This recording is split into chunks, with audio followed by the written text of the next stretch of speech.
Imagine this. It is 2 a.m. You are sitting alone in your room trying to convince yourself that the tapping sound on your window is just your imagination. But then, a soft voice whispers your name from the darkness outside. Your heart stops because you know exactly who it is. Not a stranger, not a random trespasser. It is your ex. And she is not alone. Or maybe you are sleeping soundly when a sudden weight presses down on you. You open your eyes, and there he is, your ex-boyfriend, sitting on your bed, smiling as if this is perfectly normal. He whispers, "I just want to talk," but his hand is already covering your mouth. And sometimes, the nightmare doesn't end when you move away. Letters appear without stamps, photos taken without your knowledge, notes left on your door in red ink. No matter how far you run, someone is still watching. Welcome to The Price Paid, where real horror is not about ghosts or monsters, but about the people we once loved turning into our worst nightmares. Subscribe now, because these true stories will make you question whether you are ever truly safe. I was only 20 when all of this happened, but it still feels like it sits just beneath my skin even now. Back in my senior year of high school, I dated a girl I'll call Grace. Looking back, there were things about her that should have made me stop before it all went too far. Things that seemed quirky at first but were really warning signs carved in neon.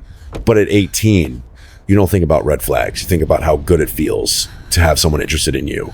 I met Grace at work, which was mistake number 1. She wasn't shy about showing her interest. Before we were even dating, she would show up at the store during my shifts and just linger. She would sit in the break area or stand outside, claiming she just liked being around me, even when I had no time to spend with her. Sometimes, I would look up from the register and catch her eyes locked on me from across the room, watching every move. I told myself it was sweet. Deep down, I knew it was obsessive. When we did start dating, the honeymoon phase was short. Within a few months, I began to feel like I was under surveillance 24 hours a day. She wanted to know where I was, who I was with, and what I was doing at all times. If I didn't answer a call, she would blow up my phone with 25 missed calls, dozens of texts, and then a fight the second I picked up. Even something as innocent as playing video games with my friends became impossible because she would accuse me of ignoring her or cheating. Eventually, I reached my limit. I broke things off, but Grace did not accept it. She camped outside my workplace waiting for me to leave. She followed me to my car, stood in front of my door so I couldn't get in, and demanded I talk to her. When she realized that wasn't enough, she threatened to sue me over some meaningless dispute, using it as leverage to force conversations. One night, she convinced me to sit in her car with her so she could explain herself. I wanted to end it once and for all, but the conversation went nowhere. Her words were the same recycled pleas and accusations I had heard hundreds of times before. Then her father called. She turned the phone toward me and told me if I didn't sit there and talk to her, she would have him sue me right away. That was the moment I decided I had had enough. I reached for the car door, only to realize it was locked. When I tried to get out, she grabbed my arm and dug her nails into my skin. Her face transformed into something I had never seen before, a twisted mask of rage and malice. This was no longer just a clingy ex-girlfriend. This was someone capable of real violence. I was bigger than her, stronger, and I knew I could break free if I had to. I yanked her toward me and pushed her into the passenger seat just hard enough to pull my arm free. My skin was burning where her nails had torn it. I bolted out of the car, jumped into mine, and drove home faster than I ever had before. My heart didn't slow down until I was inside my room with the door locked. But it didn't end there. That night, as I sat playing video games to distract myself, I heard a car idling outside. At first, I told myself it was just part of the game. I had smoked a little weed, and I blamed the paranoia on that. But then I heard a faint tapping on my window. I froze. A woman's voice whispered my name. I didn't have to look to know it was Grace. My blinds were thin, and I was sure she could see me. I stayed silent, hoping she would leave. Instead, the tapping turned into banging. Her voice, soft at first, now turned angry and unhinged. I finally cracked open the door and told her to leave, yelling that if she didn't, I would call the cops. She screamed at me, sobbing and shouting, her emotions shifting like a storm out of control. For a moment, I felt pity. That's when I noticed movement near the tree in my front yard. A figure, hood pulled tight, was watching from the shadows. My blood ran cold. Please. Grace reached for me again, but I yanked back as the hooded figure broke into a sprint straight toward my window. I slammed it shut just in time, crushing her arm in the frame. She screamed and pulled back as I locked it. I held up my phone, showing her I was dialing 911. The figure stopped, hesitated, then bolted toward her car. She ran with them, and within seconds, they were gone. When the police arrived, I told them everything. They wrote it down, nodded, and told me they would call if anything came of it. But nothing did. Without physical evidence, there was nothing they could pursue. To this day, I don't know what she and that hooded stranger had planned. Grace had a history of using people to do her dirty work, of setting up robberies and fights. Maybe that night was supposed to be one of them. Maybe it was supposed to be worse. What I do know is that if the figure hadn't stepped out from behind that tree, if I hadn't noticed in time, I might not be here telling this story. Grace lived only a few blocks away. Every night after that, I wondered if she would come back. I slept with the lights on, double-checked every lock, and jumped at every sound outside. It's been years since then, but the fear never really leaves. Sometimes, I still catch myself glancing at the window, half expecting to see her face staring in. And sometimes, in the quiet of the night, I wonder if there's still someone out there waiting, hiding in the shadows, just as they were that night. My name is Amy, and since last Tuesday night, I have barely slept. Not because I am physically unable, but because closing my eyes now feels like inviting danger in. You grow up believing nightmares stay inside your head, that they evaporate with the morning sun. But sometimes the nightmare is waiting in your apartment, breathing in the same air as you, and you have no idea until it is too late. I met Tommy about a year ago. In the beginning, he was everything a girl thinks she wants. He was attentive, romantic, always calling, always texting. When I came home from work, he would be waiting with dinner or a surprise. It felt like the kind of love people dream of, the kind you see in movies where someone cares so much they cannot get enough of you. But over time, his care turned into surveillance. His questions grew stranger. If I took too long to reply, he would demand to know why. If I laughed at a story, he wanted to know who told it. He would show up at my job unannounced and just stand outside the window, watching. If I went out with my friends, he would appear at the bar, insisting I come home with him. My friends warned me. They saw what I didn't want to admit. I told myself it was just his way of showing love, that maybe if I reassured him enough, he would relax. But then one day he asked if I would consider putting a tracker on my phone, not just sharing our locations like couples sometimes do, but literally installing a device to monitor me for our safety. That was the line for me. I told him it was over. He cried at first, then went silent. We hung up, and my chest felt tight like I was waiting for something bad to happen. For a while, it was quiet. I blocked his number and tried to rebuild my life. I went back to the gym, started cooking again, tried to reclaim small pieces of normal. But a week after the breakup, the messages started. They came from random numbers with no names or context. One sentence at a time, nothing directly threatening, just vague enough to feel like static in the air. I ignored them, blocked each number, told myself it was spam. But deep down, I felt that old tightness returning. Then came the noises. Late at night, when the world was supposed to be silent, I would hear something shift downstairs. A door clicking. A soft shuffle. I told myself it was the radiator, the pipes, the creaks of an old building. I had lived in that apartment for 2 years, most of it with someone else, rarely alone. It felt different now. Empty, but not. Like someone had left a window open and the night was creeping in. One night, I woke up around 2 a.m. I had to use the bathroom. As I stepped into the hallway, I thought I heard a noise from the foyer below. I froze, but didn't go check. I'm not the type who investigates strange sounds in the dark. I went back to bed, clutching my blanket like a child, telling myself I was imagining things. Another night, I swore I heard my apartment door open. It was the sound that woke me. My heart was hammering. I texted my family group chat saying I was scared, but they were all asleep. In the morning, I convinced myself it was a dream. Still, I started noticing little changes. Doors left open that I always closed. The hallway closet ajar when I knew it should swing shut. It sounds small, but when you live alone, you notice. I started sleeping with a knife under my pillow and a chair wedged against my bedroom door. I left the lamp on. I felt ridiculous, but fear has a way of eroding logic. One night, I woke up again. The lamp was off. The door I'd blocked was wide open. My brain tried to explain it away, that maybe I'd gotten up in my sleep, but then I saw it, a shape at the foot of my bed. At first, it was just a darker patch of darkness. Then I realized it was a head. Before I could move, 2 hands touched my feet. I screamed so hard it ripped my throat. A voice hissed at me to calm down, a voice I knew instantly. Tommy, my ex. He climbed onto the bed and pressed his hand over my mouth. His eyes were wide and calm, like he had rehearsed this moment. He told me he wasn't there to hurt me, just to talk. He said he would not let go until I agreed to be quiet. I nodded, my mind spinning. I asked how he got in. He told me he had made a copy of my key when we were still together, just in case. He had never mentioned it, never asked. He must have stolen my keys one night and done it behind my back. It was like realizing the person you had been sleeping next to was a stranger the whole time. The knife was still under my pillow, but I was too scared to reach for it. I knew if I did, I would have to be ready to use it. He kept talking, repeating that he wasn't there to hurt me, just to scare me into taking him back. I pretended to agree. I told him we could talk, but he had to leave for now because I was too shaken. After what felt like an hour, he finally left. The moment the doors shut, I called the police, whispering into the phone that he might still be on the property so they would come quickly. I can't do this anymore. When they arrived, I gave them my statement. They took it seriously enough to file a report, but like so many cases without clear evidence, there was little they could do. Still, the report helped me get a restraining order later. A detective traced the fake numbers back to a phone app Tommy had been using, which helped prove my case. I moved out of that apartment as soon as I could. I stayed with my parents until I found a new place.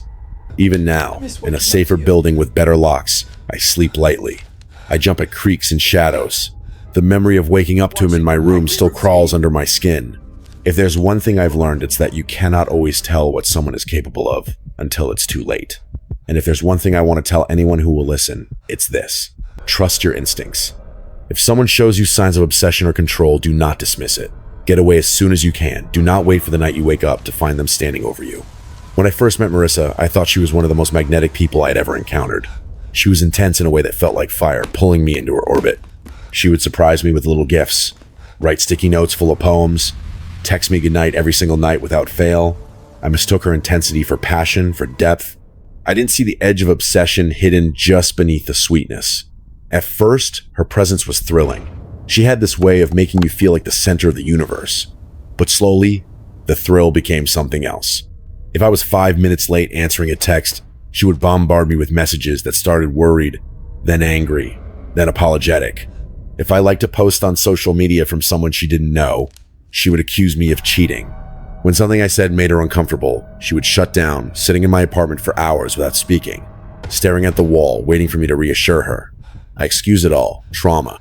Abandonment issues. She needed love. I thought that if I stayed, if I proved I wouldn't leave, she would calm down. Instead, the more I gave, the more she took. It was like she was hollow inside, and every ounce of my reassurance leaked straight through. 6 months in, she started showing up at my office. The first time she brought coffee, playing it off like we were a quirky TV couple. The second time was because I hadn't answered her call. She sat in the parking lot for hours until I came down, tears streaming down her face. When I told her it wasn't okay, she just smiled and said, "You do the same for me, right?" It wasn't really a question, it was a test. Eventually I reached my limit. I told her it was over. She didn't scream or cry. She just stared at me for what felt like minutes, then said quietly, "You think it's over for you, but it's not over for me." That sentence lives in my head like a splinter. It wasn't even a threat. It was a promise. I blocked her on everything. I changed my number. I even asked my building manager to move me to another unit. For a while, it seemed to work. Then the letters started. They came without stamps or return addresses, slipped between my door and the frame. The first one was nostalgic. "I miss waking up to you. I still sleep on the side of the bed where you used to lay." The second was more unsettling. "You always check the door 3 times before you go to bed. You probably don't even notice it, but I do." The third one made me pack a suitcase. It said, "You wore your blue hoodie Monday. The one with a hole in the sleeve. You should sew that up before it gets worse." That hoodie was what I'd worn while picking up groceries across town in the pouring rain. I hadn't seen a single familiar face, but somehow she had seen me. I moved across the city. I found a new job in Denver. I left no forwarding address. I created a new email just for work and didn't link any personal info. I went completely dark online. I even got a PO box under a false name. For months, nothing happened. I slept through the night again. I started dating casually. I was laughing again, slowly feeling like a person. Then one Saturday, I opened my P.O. box. Inside was an envelope with just my name on it. No stamp, no address.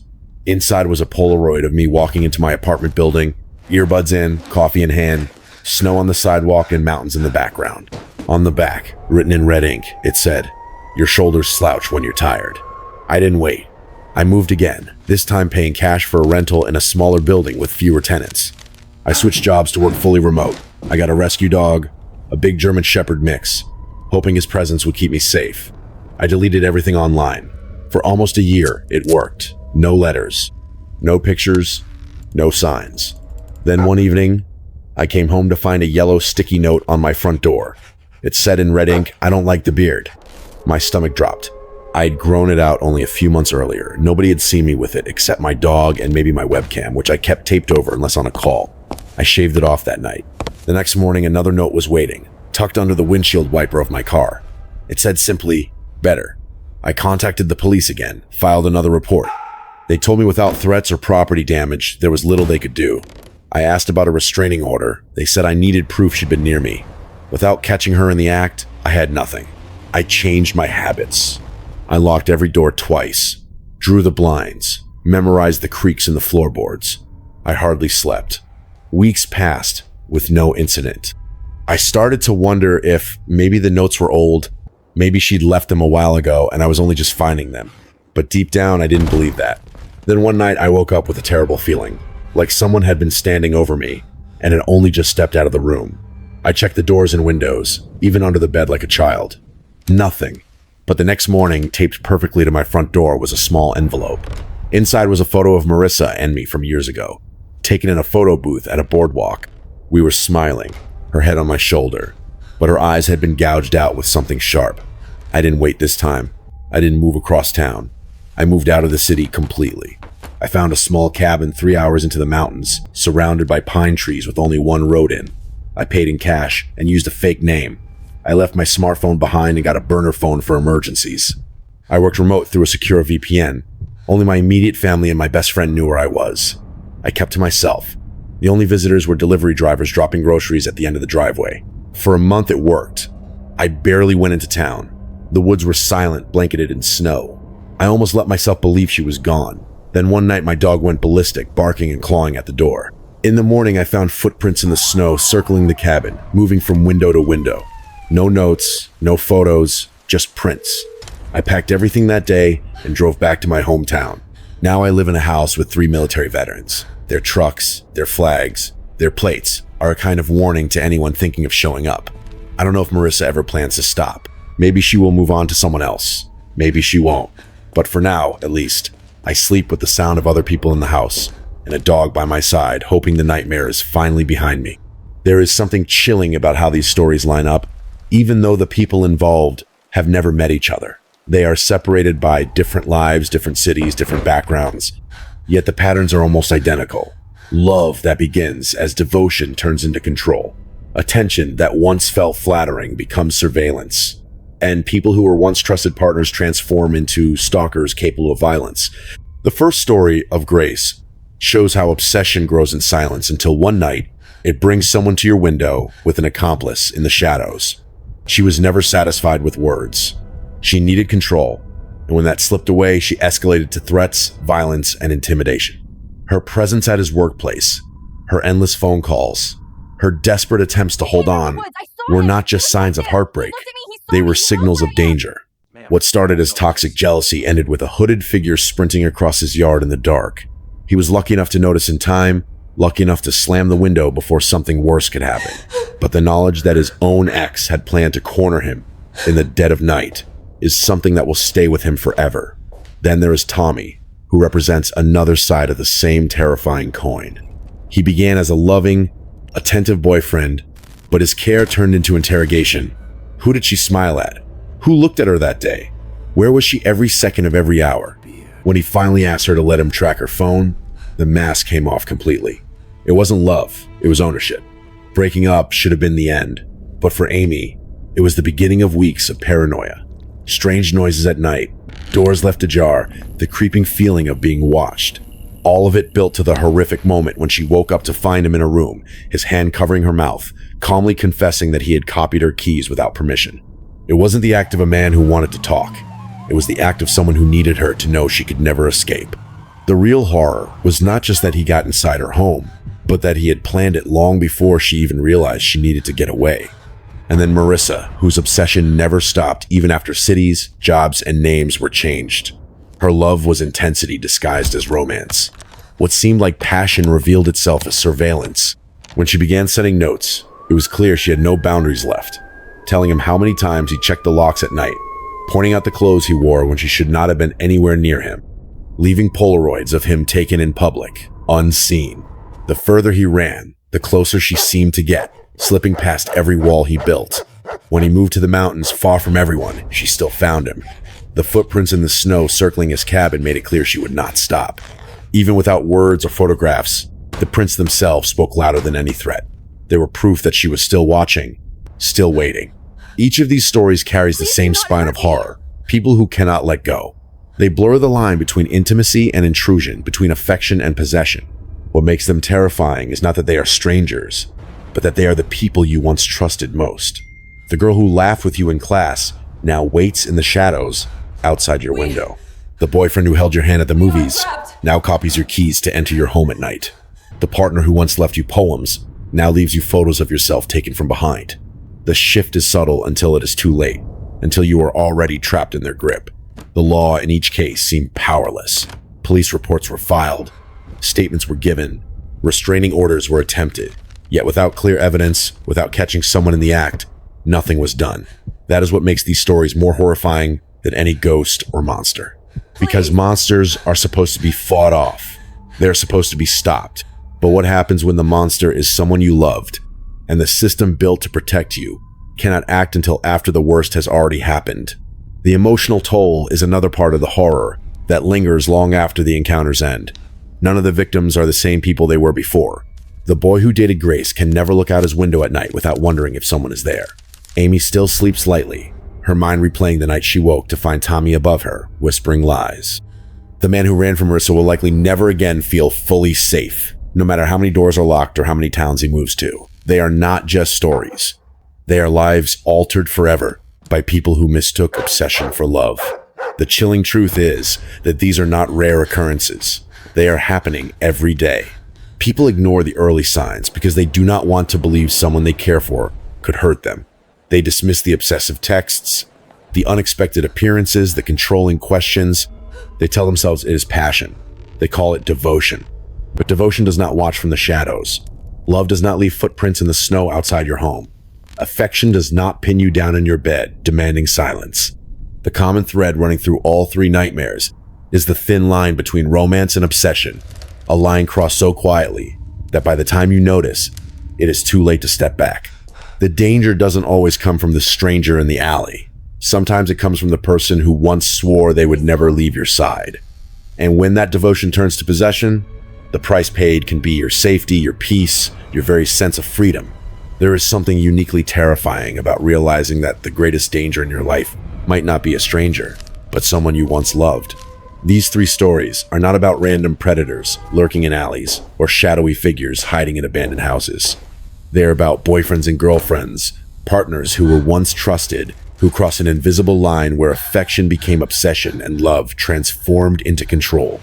That is what makes them so disturbing. Grace started as a girl who wanted to spend every moment with her boyfriend, but her need for control spiraled into stalking, threats, and even bringing another stranger to his home late at night. Tommy presented himself as a loving partner, but underneath his care was a deep hunger to possess. He copied a key, crept into Amy's apartment, and made her feel like her own bed was not safe. Marissa disguised her obsession under the guise of passion, but when the relationship ended, she followed her ex across cities and states, leaving notes and photographs that proved she could reach him no matter how far he ran.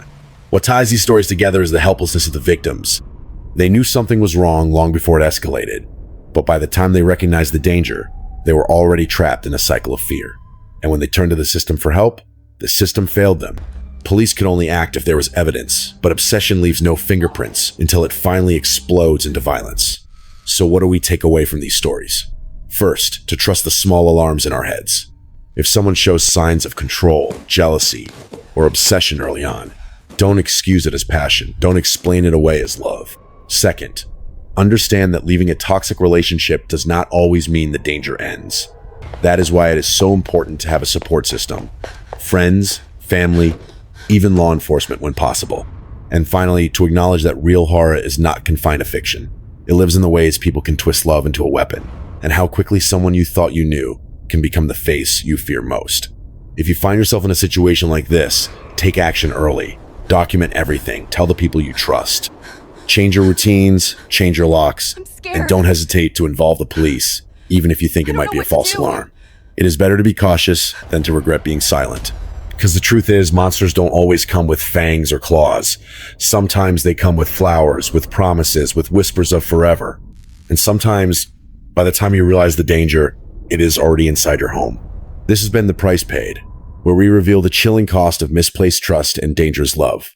If you want more true stories that peel back the curtain on the horrors hiding in everyday life, subscribe now. There are more nightmares waiting to be told.